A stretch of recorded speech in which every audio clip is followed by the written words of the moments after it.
Elsame da se mamemfa agudie mu nsem nkoma odo anwumre aboabo no jebre na membo petim wadre ma yimro mu kakra ewo eye FIFA 2026 Women's World Cup enche under 20 die no eno ebetime atodwa na eno ena sabre de mpanifo eguso a omo hyehye no ma ede ama eye yembayo na omo nimfihye aduonu se be ya omo betime akote oman Ghana franca no anim ene uramo our Ghana Football Association wa there's a communication member edema embano Matilda Dimedo and a sabre watcher sampa no megu akwama omo hwese nkunimdie ebekodi ama Ghana. Under 20 years, you say the last time your performance was a little bit disappointing. Pay your standard,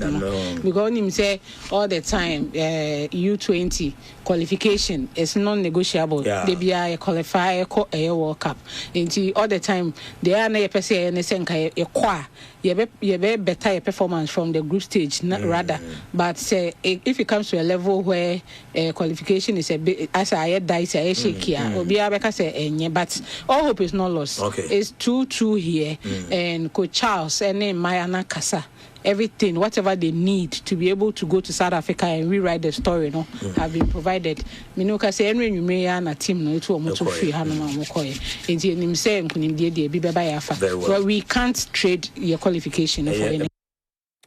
Enti Sharon so say we the second leg encounter ye hwese betimi atodwa nim say di kan no omo nya akwati pankro 2-2 e wa Accra Sports Stadium. E be piem no ye de ho nkomo e bebro. Afi yenwura mu awkumase me ka say empenfonso eguso preparation ne koyie pa sebeya kotoko any house of game a weekend eno betimi atodwa no eno so ebe konkane no ena kotoko supporters e kire se emfa ho ne coach nei onka team no ya pam no na de nsem bebre e ba team no na se wa resign mesre wada ono na resign ye na team no e kwa kosi akan no supporters ne kire se e unity ena sabre wo mo ehwehwe hwene nka bom ntimi nya den emrem enche bia ene ha se kobo ha se de nka ye nkwala ne omne nso e wo se omo man nka bom ni kan mra omo hihye team ni yie ehia nka bom pa ana coach ni so ko ntino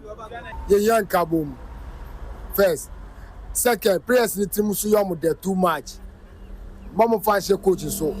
tu fo ka se kotoko ne be anhwe be ebe ma na yi aye enu na me nam TikTok am kosi otumfo na oka bibia afa asante kotoko ho enti esra mu kotoko monya nkabom biako eye monya nkabom na yentimi mfa kotoko endu akiri na asante ye homan anakora ka se kotoko ne ade egu nanim ase owi ase mu a enti also mo management na se ombe sanwo mo se sanwo obi about na funanam obenya ska no ase team no okọ